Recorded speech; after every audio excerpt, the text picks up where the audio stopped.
तर त्याच्यानंतर ही जी कारवाई झाली त्याच्याबद्दल तुमचं काय मत आहे?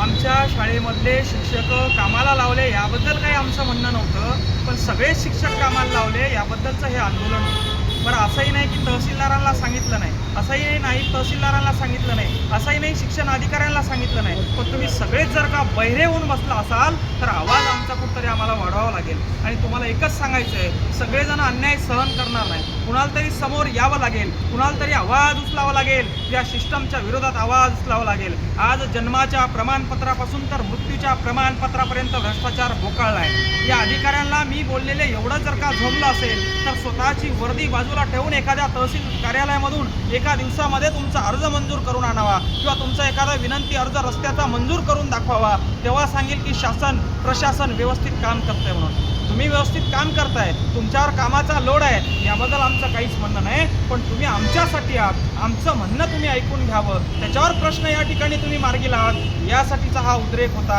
आणि तुम्हाला जर का असं वाटत असेल की मंगेश साबळेवर गुन्हे दाखल केले, मंगेश साबळेला तुरुंगात दाबलं आणि आता मंगेश साबळे शांत बसेल, गोळ्या जरी झाडल्या तरी हा साबळे शांत बसणार नाही. शेतकऱ्यांसाठी, गोरगरीब कष्टकरी बांधवांसाठी या ठिकाणी उठलेला हा आवाज आहे. माझ्या वावरातून समृद्धी महामार्ग जाणार आहे आणि 100-150 एकर जमीन मला घ्यायची आहे, म्हणून राजकीय पुढाऱ्यासारखा आवाज हा नव्हता. किंवा मला एखादं टेंडर पाहिजे, एखाद्या संरक्षण भिंतीचं, एखाद्या रस्त्याचं टेंडर पाहिजे म्हणून हा आवाज नव्हता. माझ्या लेकरांच्या शिक्षणाच्या भविष्यासाठी हा आवाज होता.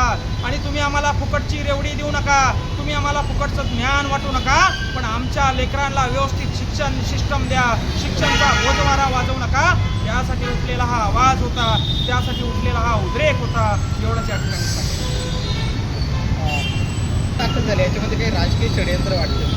नक्कीच याच्यामध्ये राजकीय षडयंत्राच्या माध्यमातून आमच्या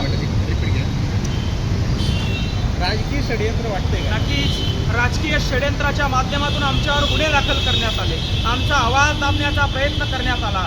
पण त्या राजकारण्यांना मी सांगू इच्छितो, साबळे हा तुमच्या 4 दिवसाच्या तुरुंगानं किंवा 4 दिवसाच्या हर्सुलच्या जेलनं दबणारा नाहीये. अरे एवढा भ्रष्टाचार आज या महाराष्ट्रामध्ये बोकाळलाय, याच्यावर साबळे आवाज उचलणार आहे. आज हर्सुलचं तुरुंग सोडलं, हर्सुलचे या ठिकाणी पोलीस अधिकारी सोडले, तर बाकीकडं सगळीकडं भ्रष्टाचार या ठिकाणी बोकाळले. म्हणजे जेलात प्रशासन चांगलं सुरू आहे, जिथं कैदी असतात तिथं प्रशासन चांगलं सुरू आहे, मात्र बाहेर जिथं सामान्याचे कामं व्हायला पाहिजे तिथं टेबलाखालून पैसे द्यावं लागत आहेत, टेबलाखालून भ्रष्टाचार सुरू आहे. आणि त्याच्या विरोधात जर का कोणी आवाज उचलणार असाल आणि तुम्हाला वाटत असेल तुम्ही तो आवाज दाबणार असाल तर ही जनता शांत बसणार नाही, आमच्यासारखे तरुण शांत बसणार नाही. आणि आम्ही ही खूनगाड बांधून हा आवाज उचललेला आहे. तुम्हाला वाटत असेल 4-2 दिवसाच्या तुरुंगवासानं तुम्ही आमचा आवाज दाबणार तर विसरून जा, शेवटच्या श्वासापर्यंत या मातीसाठी हा मंगेश साबळे लढत राहणार आहे, लक्षात असू द्या.